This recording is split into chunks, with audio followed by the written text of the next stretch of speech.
खुदा करे कि मेरी अर्ज़ पाक पर उतरे वो फ़स्ल गुल जिसे अंदेशा ज़वाल ना हो। खुदा करे मेरे हर एक हमवतन के लिए हयात जुर्म ना हो, ज़िंदगी वबाल ना हो। ख़वातीनो हज़रात, एक वाक़या है और जो कि मेरा ख़्याल है कि बहुत ही हस्बे हाल है। कहते हैं कि एक ख़ातून जो है वो अपने हाथ में हथौड़ा लिए अपने बेटे के स्कूल पहुँची। यूँ ही वो स्कूल के गेट पर पहुँची और जाकर पूछा कि सर ताहिर भट्टी की क्लास कहाँ पर है? तो वो जो चपड़ासी था वो यकदम से वो हथौड़ा जो है वो उस माँ के हाथ में लहराते हुए जो देखकर जो है वो परेशान हुआ और उसने पूछा कि जी आप क्यों मिलना चाहती हैं सर ताहिर भट्टी को? तो उन्होंने कहा कि वो मेरे बेटे के क्लास टीचर हैं। इस पर वो चपड़ासी जो है वो और भी परेशान हुआ और भागता भागता जो है वो सर ताहिर भट्टी की क्लास में पहुंचा और जाकर बताया कि जनाब सर, एक खातून है जिनके हाथ में एक हथौड़ा है और वो आपको ढूंढने जो है वो स्कूल पहुंची हैं और खासे गुस्से में नजर आ रही हैं। जब सर ताहिर भट्टी ने ये बात सुनी तो उनके भी पसीने छूटने लगे, उनके भी पांव तले से जमीन निकल गई और वो भागते हुए प्रिंसिपल के कमरे में जाकर जो है वो छुप गए और जाकर प्रिंसिपल साहब को सारा माजरा सुनाया कि कोई खातून है जो कि मुझे मिलना चाह रही हैं और उनके हाथ में एक हथौड़ा है। वो प्रिंसिपल साहब खुद भी ये खबर सुनकर जो है वो खौफजदा हुए और डरते डरते जो है वो बाहर आए स्कूल के और आकर उन्होंने उन खवातीन से उन उस खातून से जो है वो बहुत ही आजिज़ाना और निहायत इंकिसारी के साथ उनसे पूछा कि आते साथ ही उन्होंने कहा कि आप जल्दबाजी से काम ना लें, बराए मेहरबानी मुझे बताइए कि क्या है मसला और आप इस बात का इत्मीनान रखें कि आपको जो है वो शिकायत जो है आपकी फौरी तौर पर दूर की जाएगी।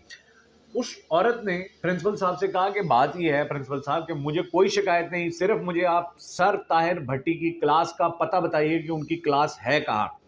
तो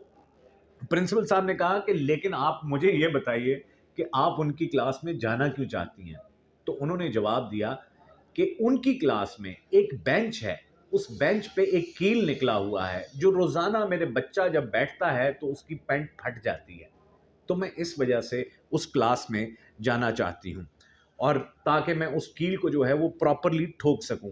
तो ख़वातीन व हज़रात, काश हमारी आवाम और हमारी अदलिया वो भी इस माँ की तरह हिम्मत वाली होती, वो भी इस माँ की तरह अक्लमंद होती,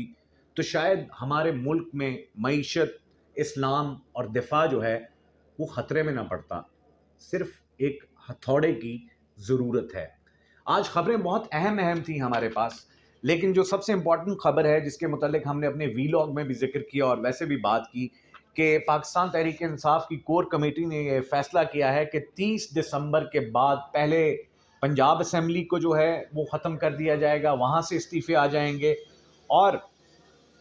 उसके बाद जो है केपी के असेंबली जो है उसको ख़त्म कर दिया जाएगा, वहाँ से इस्तीफ़े आ जाएंगे। अब 30 दिसंबर की जो डेट है वो ख़ास तौर पर मुंतखब इसलिए की गई है क्योंकि अगर 30 दिसंबर के बाद असेंबलियाँ डिज़ोल्व होती हैं या इस्तीफ़े आते हैं तो फिर इलेक्शन कमीशन जो है वो ज़िमनी इंतखाब की तरफ नहीं जा सकता, फिर उनको बाकायदा तौर पर इंतखाबात के लिए जो है वो जाना पड़ेगा। इसके साथ साथ एक और फैसला भी हुआ कि जो तहरीक इंसाफ अब एक मरतबा फिर एहतजाजी कैंपेन अपनी शुरू करने लगी है। इमरान खान साहब ने कहा है कि वो एक मरतबा फिर रोड्स पर होंगे, लोगों के साथ होंगे और उस एहतजाजी कैंपेन को जो है वो अपनी इंतखाबी कैंपेन में जो है वो उसको चेंज कर देंगे।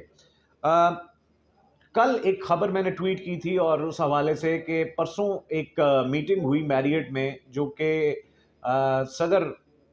आरिफ अलवी की बहुत मिन्नतें की गई नून लीग की जानिब से कि इसहाक डार साहब वहाँ उनसे मिलने जाना चाह रहे थे, लेकिन सदर अलवी ने कहा कि भाई साहब आप मेरी तरफ ना आएँ बल्कि आप किसी होटल के अंदर बैठें। 10 बजे से लेकर रात 1 बजे तक उनकी मिन्नत तरले किए गए कि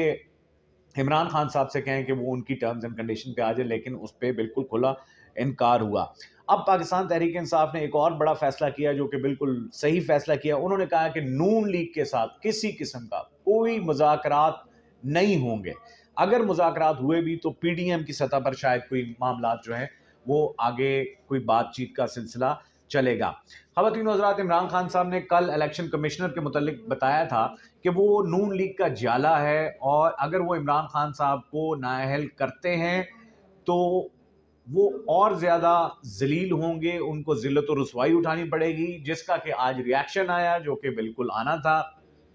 الیکشن کمیشن نے ان کے بیان کا نوٹس لیا ہے اور 5 کیسز عمران خان صاحب پر پھر کھول دیے ہیں, اور 20 دسمبر کو جو ہے اس کی پہلی ہیئرنگ اس کیس کی ہوگی. اور دوسری خبر جو ہم نے اپنے وی لاگز میں 2 مرتبہ میں نے اپنے وی لاگز میں اس کا ذکر کیا, جو کہ اس وقت ایک خبر تھی لیکن آج وہ حقیقت بن گئی اور بلی جو ہے وہ تھیلے سے باہر آ گئی. میں نے آپ سے یہ کہا تھا کہ نون لیگ کی حکومت جو ہے وہ کوشش یہ کر رہی ہے کہ وہ کسی طرح سے معیشت کا بہانہ بنا کر, معیشت کو ڈھال بنا کر وہ کچھ ٹائم اور گین کرے, اور اس میں یعنی آئین میں یہ گنجائش موجود ہے. آج احسن اقبال نے ایک بیان دیا اور پالیسی بیان تھا, انہوں نے کہا کہ معیشت کو سنبھالنے کے لیے ان کو مزید 10 مہینے چاہیے, یعنی اس حساب سے دسمبر 2023 تک ان کی حکومت جائے گی, اور الیکشن جو ہیں وہ مارچ اپریل سن 2024 میں ہوں گے.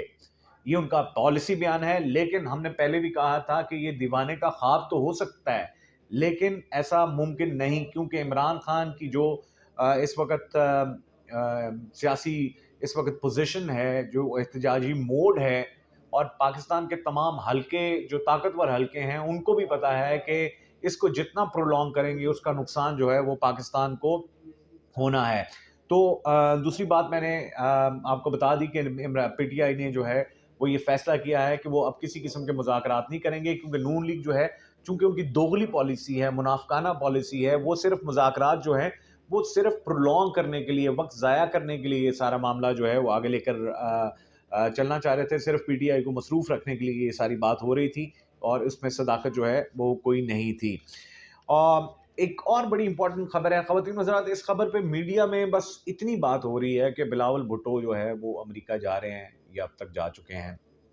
آپ کو بتاؤں کہ بلاول بھٹو زرداری کی جو پرورش ہے نا, جو ان کی ٹریننگ ہے, وہ آصف علی زرداری بھٹو کے پیٹرن پہ کر رہے ہیں, ذوالفقار علی بھٹو کے پیٹرن پہ. آپ کو یاد ہوگا کہ آغا شاہی جو اس وقت کے فارن افیئرز کے بھٹو صاحب کے وزیر تھے, انہوں نے بے نظیر صاحبہ کو جو ہے وہ ان کے ساتھ لگایا تھا. آصف علی زرداری نے بھی باجوہ صاحب سے یہ ریکویسٹ کی کہ میرے بیٹے کو ٹریننگ کے لیے پاکستان دیا جائے اور اس کی وزارت خارجہ دی جائے. انفارچونیٹ ہے اس ملک میں کہ اتنی بڑی ایک پوسٹ جو ہے وہ ایک سو کالڈ چیئرمین اور ایک کم عمر بچے کو دی گئی, صرف اس کی خواہشات کو پورا کرنے کے لیے. تو زرداری صاحب جو ہیں وہ بالکل ان کو جو ہے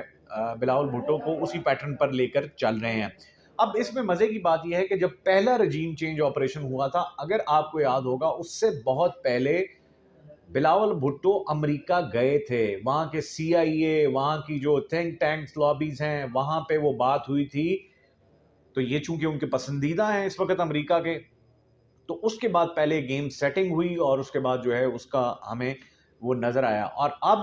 ایک ایسے پوائنٹ پہ بلاول بھٹو پھر جا رہے ہیں, کیونکہ پہلی کمٹمنٹ ان کی یہ تھی regime change P D M کی جو آپس کی بات تھی کہ اس دفعہ پی ڈی ایم شہباز شریف کی حکومت ہوگی, اگلا وزیر اعظم بلاول بھٹو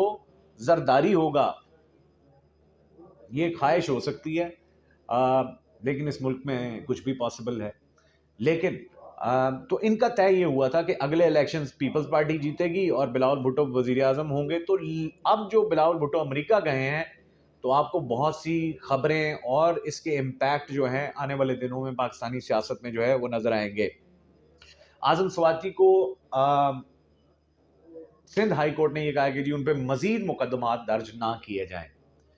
تو خواتین و حضرات, صرف پوچھنا اپنے سپہ سالار جنرل عاصم منیر شاہ صاحب سے یہ ہے کہ اب تو باجوہ صاحب جا چکے, لیکن اب بھی ان پر مقدمات کون بنوانے کی کوشش کر رہا ہے؟ آپ آئے ہیں, پاکستانی عوام آپ کو دیکھ رہی ہے اور آپ سے یہ توقع کر رہی ہے اور یہ خواہش کر رہی ہے کہ آپ عوامی امنگوں پر پورے اتریں, اور ہمیں امید ہے کہ آپ پاکستان کے لیے بہتر سوچیں گے. خواتین حضرات, یہ تھے اب تک کی ذرا چیدہ خبریں تھیں جن پر ہم نے بات کی. انشاءاللہ یہ زندگی رہی اور زندگی نے وفا کی. تو آپ سے پھر ملاقات ہوگی, تب تک کے لیے اجازت دیجیے گا. اللہ حافظ.